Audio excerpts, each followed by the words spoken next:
Avis vascular centre మన దేశంలోనే the best varicose vein hospital. ఇప్పుడు ఫ్యామిలీ రియాక్షన్ ఏంటి? అంటే అందరు హ్యాపీనే. నా వల్లనైతే ఎక్కడ వాళ్ళకి ఇది కాలేదు బ్యాడ్ నేమ్. ఇప్పుడు ఫైమా రిచ్చా పూరా మిడిల్ క్లాస్?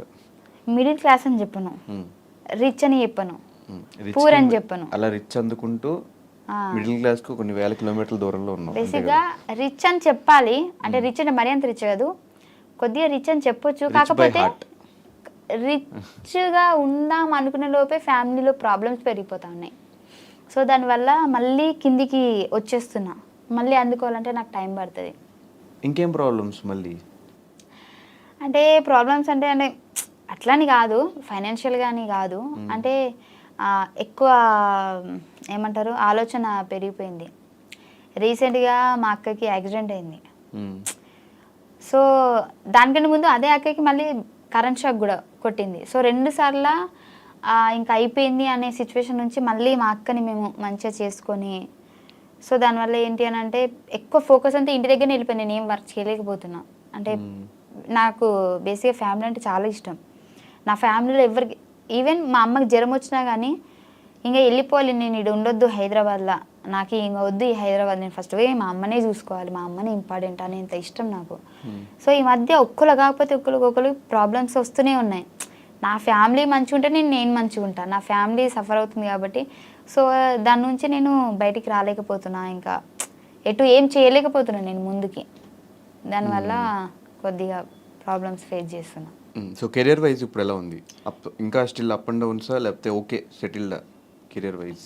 ఇప్పుడు అప్ అండ్ డౌన్సే ఉన్నాయి. ఇంకా చూద్దాం, పర్లేదు, టైం పడుతుంది మంచి అవ్వాలంటే. సో చాలా సందర్భాలు చెప్పు, బుల్లెట్ భాస్కర్ అన్న బాగా సపోర్ట్ చేశాడు జబర్దస్త్లో అని. ఒకసారి ఆయన గురించి ఏం చెప్తావు? ఆయన గురించి ఏం చెప్తా అంటే బేసిక్గా నాకు ఎవరు అన్నలు లేరు. ఎవరైనా ఉన్నారంటే భాస్కర్ అన్న అనే చెప్తా.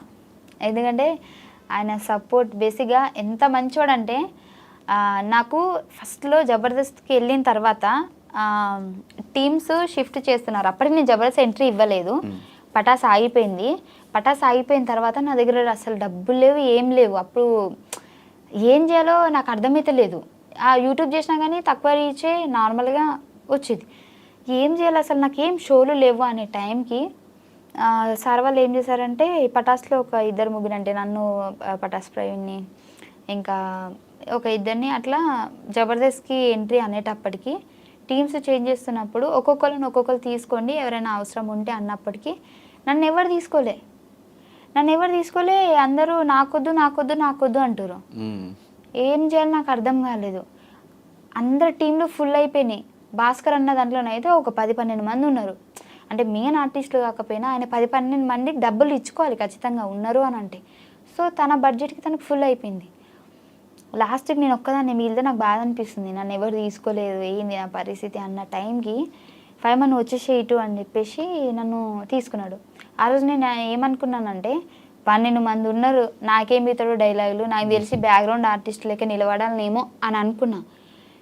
కానీ ఆయన ఒక్క ఎపిసోడ్ తోటే నెక్స్ట్ ఎపిసోడ్ నుంచి మొత్తం మళ్ళీ నేను లీడ్ అయిపోయేటట్టు అంతా, అంటే నేను తెలంగాణ స్లాంగ్ మాట్లాడతా కదా, దాన్ని బేర్ చేసుకొని ఇప్పటికీ నాకు బాగా గుర్తుంది.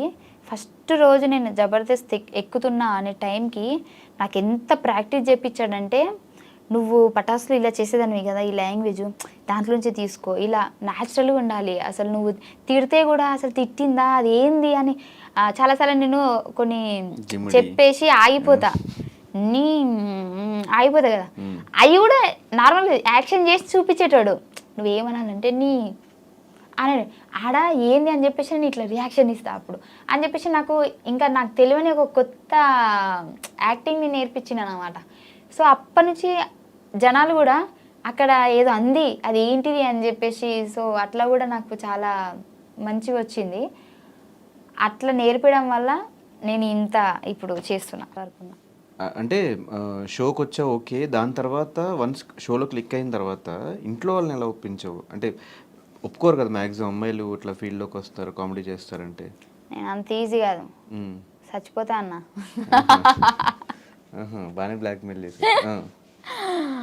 ఆ, అయితే ఫస్ట్ వీళ్ళు ఒప్పుకున్న తర్వాత నాకు విజయ్ అన్న అసిస్టెంట్ డైరెక్టర్, అప్పుడు సంతోష్ అన్న డైరెక్టర్. అయితే సంతోష్ అన్న అడుగుమన్నాడంట నన్ను. అడిగితే విజయ్ అన్న నన్ను అడిగితే నేను మా అమ్మకి చెప్పిన, అమ్మ ఇట్లా అడుగుతున్నారు అమ్మ, నేను పోతా, నాకు జస్ట్ ఒక చిన్న ఎపిసోడ్ వల్ల నేను ఇంత కొద్దిగా హైప్ వచ్చిందంటే మేబీ ఫర్దర్గా మనకి యూజ్ అవుతుంది కదా. అప్పుడు ఇంత ఇంగ్లీష్లో చెప్పలే, తెలుగులోనే చెప్పినా, ఇప్పుడు ఇంగ్లీష్లో చెప్తున్నా. నాకు ముందు ముందు మంచిగా ఉపయోగపడుతుంది కదా అని అంటే మా అమ్మ వద్దన్నది. హైదరాబాద్ ఏంటో తెలియదు, ఇప్పటిదాకా హైదరాబాదే పోలేదు, అవసరం ఆడ ఏందో ఏమో అని అంటే 2 రోజులు అన్నం తినలే. అంటే తినలే అంటే వాళ్ళ ముందు తినలే, వాళ్ళు బయటకు పోయినప్పుడు తిన్నా మళ్ళా. అంటే వాళ్ళు బయటకు పోయినప్పుడు తిని వాళ్ళు రాగానే ఏం తిననట్టు ఇట్లా ఉండేదాన్ని. ఉండేదాన్ని. మా నాన్నకి నేనంటే చాలా ఇష్టం, నేను ఏడిస్తే తట్టుకోలేడు. సో ఏంది బయట ఉండే, అవుట్ ఆఫ్ కంట్రీ మా నాన్న. అయితే ఫోన్ చేసి ఏమైందంటే ఇట్లా పోతా అంటుంది, అన్నం తింటుంది, బ్లాక్మెయిల్ చేస్తుంది అంటే మా నాన్న కూడా ఫస్ట్ వద్దన్నాడు. వద్దు బిడ్డ ఆడ ఇవ్వలేరు అది అని అంటే, ఆహా ఇట్లా చేస్తారు ఆగని అని చెప్పేసి డోర్ పెట్టేసిన. డోర్ పెట్టేసి చచ్చిపోతున్నా అని అన్న. ఇక మా అమ్మ ఇక్కడ నేను ఇదైపోతున్నా అని చెప్పేసి, వద్దు బిడ్డ వద్దు, తీ తీ తీ పోదు అని తీ అని చెప్పేసి అప్పుడు ఒప్పుకున్నారు. అట్లా బ్లాక్ మెయిల్ బ్లాక్మెయిల్, ఈ బ్లాక్ బ్లాక్.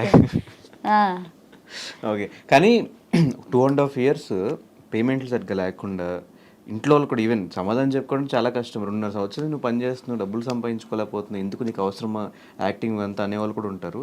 2.5 years నువ్వు అస్సలు ₹1 మిగిల్చుకోకుండా నీకు వచ్చిన దాంట్లో సంపాదించుకుంటా ఉంటా ఎలా ఉండగలిగావు అసలు? అంత అంత ఇంట్రెస్ట్ ఏంటి నీకు యాక్టింగ్ మీద? అప్పుడు వచ్చింది. అంటే నేను అక్కడ సెలెక్ట్ అయిన తర్వాత బేసిక్గా నేను చాలా పనులకి, అంటే ఫస్ట్ నేను హాస్పిటల్లో వర్క్ చేద్దామని చెప్పేసి, అంటే నర్సుగా, బాత్రూమ్ కూడా నీకు కాదు అదే మరి నేను బీజెడ్సీ కదా. సో అలా చేద్దాము నర్సింగ్ అని చెప్పేసి పోయినా. అక్కడ 6 months ఉన్నా, అది కాలేదు. మళ్ళీ నాకు ఎందుకు అంటే జీతం తక్కువనే, మళ్ళీ వర్క్ కూడా ఎక్కువ అనిపిస్తుంది, ఏంది సెట్ అవుతుంది కదా, మళ్ళీ వచ్చేసిన. స్కూల్ చెప్పిన, నాకు చదువు రాకపోయినా చిన్నపిల్లలకు చదువు చెప్పిన. అంటే డిగ్రీ చేసినా కదా, నాకు వచ్చో రాదు వాళ్ళకేం తెలుసు. ఓకే, బ్లాక్ కి బ్లాక్ కి తేడా తెలియదు, స్టూడెంట్స్ కి ఏం చెప్పావు? నేను ఏబిసిలు చెప్పిన, గామాసం అదే అయింది నాకు. అయితే ఓకే, అక్కడికి వెళ్ళిన. అది శాలరీ తక్కువనే. మళ్ళీ వచ్చేసిన అక్కడి నుంచి. మిషన్ కుట్టడం నేర్చుకున్నా. మిషన్ బ్లౌజులు కుడుతున్నా అప్పుడే, స్టార్టింగ్ కుడుతున్నా కానీ ఫెయిల్ అయిపోతున్నాయి.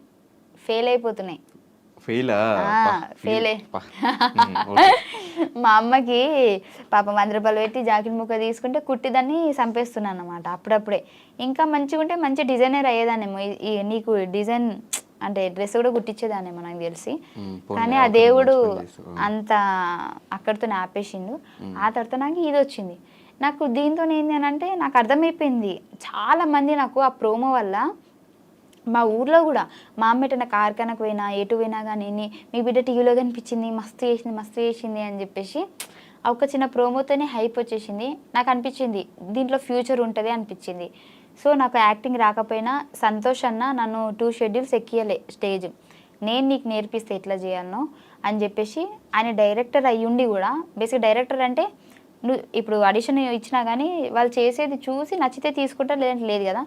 నాకు యాక్టింగ్ అంటే ఏంటో తెలియకుంటే, నాకు ఇప్పుడు వాళ్ళకి షో జరుగుతూ ఉంటుంది అక్కడ, నాకు ఇక్కడ కూర్చోబెట్టుకొని అలా కాదు ఇలా ఈ సెన్స్లో చేయాలి ఇలా ఇలా అని చెప్పేసి స్క్రిప్ట్ కూడా ఆయనే చెప్పేటాడు, 2 schedules నాకు. ఆ తర్వాత నుంచి నాకు అలవాటైంది. మెమరీ పవర్ ఎక్కువ ఉంటుంది కదా నీకు? అవును, చిన్నప్పటి నుంచి అంతేనా? అట్లా అంటారు కానీ నిజంగా లేదు నాకు. మెమరీ పవర్ ఉండి మంచిగా చదువుకుని జాబ్ చేసేదాన్ని కదా. స్టడీస్ ఎట్లా ఉండేవి? టాపరా?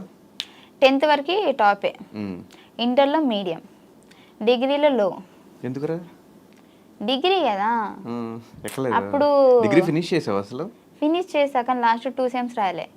ఎందుకు ఇంకా ఇటు వచ్చావు? అప్పుడు పటాస్కొచ్చా. ఇంకా వద్దు మన లైఫ్ ఇదే, ఇంకా వద్దని ఫిక్స్ అయిపోయావు అనుకున్నా. అప్పటికి బేసిక్గా పోయినా ఫెయిల్ అవుతాయి కదా, ఎందుకులే అని చెప్పి చీటీ ఉన్నాయి అని. త్వరలో మా పెళ్ళి, త్వరలో మొన్న ఎంగేజ్మెంట్ అయింది, ఇవంతా ఏంటి? ఎప్పుడు పెళ్ళి? సాగబోతుంది అది కన్ఫామ్గా నేను చెప్పలేను. అంటే కన్ఫామ్గా అంటే పెళ్లి గురించి కాదు నేను చెప్పేది, ఎన్ని నెలలు టైం పడుతుంది నేను చెప్పలేను, బట్ త్వరలో. ఎలా స్టార్ట్ అయింది మీ ఇద్దరు ఈ ప్రవీణ్తో జర్నీ? ఈసారి జర్నీ అంటే ఆ జర్నీ కాదు, ఇది లవ్ జర్నీ. కరెక్ట్గా చెప్పు, మళ్ళీ నువ్వు నెక్స్ట్ టైం ఇంటర్వ్యూ చేసినప్పుడు నేను జర్నీ అని చెప్పాను ఇందరు చెప్పినట్టు. లేదు మన ప్రవీణ్తో జర్నీ ఎప్పుడు స్టార్ట్ అయిందంటే, బేసిక్గా ఈ పటాస్ ప్రవీణ్ మేము పటాస్లో చేసాం కదా, అప్పటి నుంచే స్టార్ట్ అయింది. ఆ పటాస్ ప్రవీణ్ కూడా తెలుసు. మీరు చూసుకున్నట్లయితే మేము ఎక్కడికైనా బయటికి వెళ్ళినా కానీ ఈ ప్రవీణ్కి ఆల్రెడీ క్లారిటీ ఉంది తనని నా లవర్ అని చెప్పేసి ఫస్ట్ నుంచి పటాస్ నుంచి. తన ముందే మేము ముగ్గురం కూర్చున్నప్పుడు అరే మేము ఇట్లా జోడీ చేస్తున్నామంటే కూడా కొన్ని వీడియోస్ కూడా వీడి ముందే చేసాం మేము రూమ్లో. ఇప్పుడు పటాస్ ప్రవీణ్ రూమ్లో మేము కొన్ని వీడియోస్ చేసేవాళ్ళం కదా యూట్యూబ్కి. సో అప్పుడు వాడు అక్కడే ఉండేటప్పుడు వాడే కొన్నిసార్లు వీడియోస్ కూడా తీసాడు మాకు. సో ఏంటంటే ఎంకరేజ్ అంటే ఎంకరేజ్ చేశాడు అబ్బా. అంటే కెమెరా వెనకాల ఉన్నాడు, వాడిని ఎప్పుడు నేను జనాలు చూపించలేదు కాబట్టి వాడిని బ్యాడ్ అనుకున్నాడు తప్పించి ప్రతి సిచ్యువేషన్లో నేను ఎక్కడ వీడియో చేసినా ఇప్పుడు వాడు నేను పటాస్ ప్రవీణ్ నేను రూమ్లో ఉన్నామంటే ఇద్దరం ఉంటే అది ఎలా ఉంటుంది, కెమెరా వెనకాల వాడు ఉన్నాడు నాకు సపోర్ట్ చేస్తున్నాడు బట్ అది ఎవరికి తెలియదు. అందుకే ఇప్పుడు ఇంత నెగిటివ్ అయిపోయింది. బట్ ఈ ప్రవీణ్కి తెలుసు అన్నీ. మేము ముగ్గురమే ఎటు వెళ్ళినా వెళ్తాము, మేము ఎక్కడ సినిమాకి వెళ్ళాలన్నా మేము ముగ్గురమే.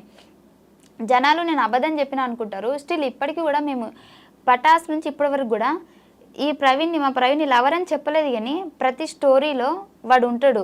నార్మల్గా మనం సినిమాకి ఎక్కడికైనా అంటే గేమ్స్కి అవి పోతాం కదా, ఇటు పటాస్ ప్రవీణ్ ఉంటాడు, ఇటు వీడు ఉంటాడు, వెనకాల మా ఫ్రెండ్స్ ఉంటారు, అందరూ మేము స్టోరీ తీసి పెట్టేస్తాము. నీకు అది కలిసి వచ్చింది. ఇప్పుడు చెప్పే స్టోరీలో ప్రవీణ్ ఉన్నాడు కానీ ఆ ప్రవీణ్ ఈ ప్రవీణ్ కాదు, ఈ ప్రవీణ్ వేరే ప్రవీణ్, అంతే కదా? ఓకే. అది ఇద్దరు పేర్లు ప్రవీణ్ అవ్వడం వల్ల నా బుర్ర బదలైపోతుంది. నేను ఎట్లా అయిపోయి నాకు కన్ఫ్యూజ్ అయిపోతుంది, అట్లా అయిపోయింది నా పరిస్థితి అంతే. అదే ఆ స్టోరీ చెప్పు, ఎలా స్టార్ట్ అయిందో మీ ఇద్దరికి? సో పటాస్ అప్పటి నుంచి స్టార్ట్ అయింది మాకు. అప్పటికి నాకు పటాస్ ప్రవీణ్కి జోడీ కనెక్షన్ అవ్వలేదు ఇంకా. సో ఏంటి అని అంటే నాకు నేను ఆల్రెడీ వీడియో చెప్పాను, అందుకే షార్ట్ కట్లో చెప్తా. ఏంటి అని అంటే నాకు హైదరాబాద్ వచ్చిన తర్వాత నాకు ఎవరు పరిచయం లేదు బేసిక్గా. అంటే నేను మా అమ్మకి అబద్ధం చెప్పి వచ్చేసిన, నాకు ఇక్కడ ఫ్రెండ్స్ ఉన్నారు అందరూ చూసుకుంటారు, అప్పుడు డబ్బులు లేవు మాకు, ఇక్కడ చూసుకునే వాళ్ళు ఉన్నారు మా ఫ్రెండ్స్ అది అని చెప్పి వచ్చా. కాకపోతే స్టిల్ ఇక్కడ జరిగేది ఏంటి అని అంటే నేను కన్వీనియన్స్ డబ్బులతోటి, మనం షూటింగ్కి వెళ్తే కన్వీనియన్స్ డబ్బులు ఇస్తారు కదా, దాంతో హాస్టల్లో ఉంటున్నాం. నాకు ఒక ఫ్రెండ్ ఉండేది బట్ అది అప్పుడు లేదు, నేను వేరే హాస్టల్కి వచ్చేసా. కొత్త వాళ్ళందరూ పరిచయం అయ్యారు, మాట్లాడుతున్నా. సో నాకేంటి అని అంటే నా కోసం హైదరాబాద్లో ఎవరు లేరు అన్న ఫీలింగ్ వచ్చేసింది. అసలు నాకు ఇంపార్టెంట్ పర్సన్ ఎవరైనా ఉన్నారా అని అంటే ఎవరు లేరు అనిపిస్తుంది. అప్పటికి పటాస్ ప్రవీణ్తో నాకు జోడి కనెక్షన్ లేదు, నేను వారితో మాట్లాడట్లేదు నేను. సో ఏంటంటే నాకు కొంచెం అనిపించింది, ఎలోన్గా అనిపించింది. సో అప్పుడు మా పక్కన మా హాస్టల్లో ఫ్రెండ్ వాళ్ళ ఫ్రెండ్స్తో అట్లా మాట్లాడుతుంటే నేను అన్నా నాకు బోర్ వస్తుంది నిజంగా, అసలు ఏం అర్థమవుతలేదు, నా వాళ్ళు ఎవరు లేరు హైదరాబాద్లో అని అంటే నార్మల్గా ఫ్రెండ్స్తో మాట్లాడితే మీ ఫ్రెండ్సా అని అంటే అవును అని అంటే నేను అన్న ప్రాంక్ కాల్ చేస్తేనే వాళ్ళకి భయపట్టిస్తాను నేను అది అని అంటే సరేనే అని అన్నది. అట్లా స్టార్ట్ అయింది మా జర్నీ. ఆ రోజు నేను వాడికి ప్రాంక్ కాల్ చేస్తాను నైట్ 1 o'clockకి. సో కాల్ చేసి హలో ఏంటి మర్చిపోయావా అది ఇది అని అంటే వాడు ఏం చేశాడు, దెబ్బకి నన్ను బ్లాక్ చేసేసాడు.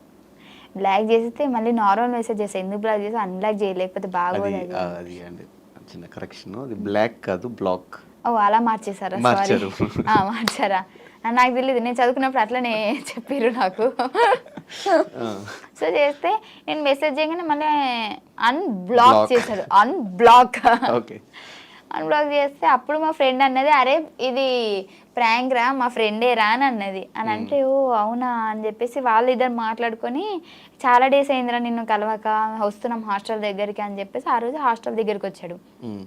వచ్చినప్పుడు నన్ను చూసి అలా కొద్ది రోజులు మాట్లాడుకున్న తర్వాత నాకేంది అని అంటే అప్పుడు తన కేరింగ్ బాగా నచ్చింది. అంటే కొందరు అనుకుంటారు ఏదో టైంపాస్కి ఫోన్ చేసిందంటే ఇది చిల్లరదేమో, లేదంటే దీని క్యారెక్టర్ వేరేలాగేమో అట్లా అనుకుంటారు కదా.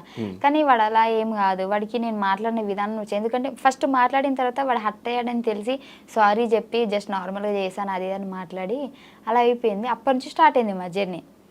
ఒక 10-15 days తర్వాత నేనే ప్రపోజ్ చేస్తే టైం కావాలన్నాడు. సర్లే అందంగా ఉన్నాడు కదా టైం అడుగుతారు అని చెప్పేసి సరే చెప్పు నీకు 1 గంట టైం ఇస్తున్నా అని చెప్పిన.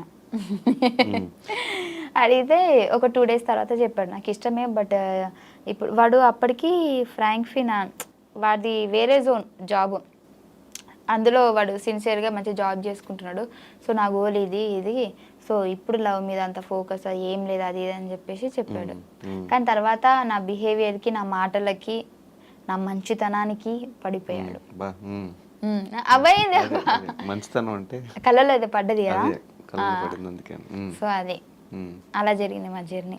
కానీ అంటే ఆల్మోస్ట్ ఒక 4-5 ఇయర్స్ నుంచే మీ ఇద్దరు లవ్. పటాస్ నేను వచ్చిన 2-3 మంత్స్ తర్వాతనే ఇది జరిగింది. నేను వచ్చి 2-3 మంత్స్ సెటిల్ అప్పటికి అట్లా అవుతున్నా, అంటే సెటిల్ అంటే ఆ సెటిల్ కాదు, షోస్ ఒక 2 షోలు అట్లా పడుతున్నాయి మంచిగా. అప్పుడు పరిచయం అయింది నాకు. ఆ పరిచయం అయిన తర్వాత వీడితో నేను మాట్లాడుతూనే ఉన్నా, ఇది నాకు జోడీ కనెక్ట్ చేసేసారు. అది ఫస్ట్ ఎపిసోడ్కి మాది హైప్ వెళ్ళిపోయింది. నాకు అప్పటి వరకు ఉన్న ఫేమ్ కంటే జోడీ కనెక్ట్ చేసిన తర్వాత ఎక్కువైపోయింది. ఆ తర్వాత మాకు షోలు రావడం స్టార్ట్ అయినాయి. అప్పటికి 1-2 చేసేదాన్ని, జోడీ వల్ల ఎక్కువైపోయింది. అవతల పర్సన్ పటాస్ ఫ్రెండ్ ఫ్యామిలీ బ్యాక్గ్రౌండ్ కూడా చాలా పూర్ అన్నమాట. వాడికి ప్లేస్ అయింది, నాకు ప్లేస్ అయింది.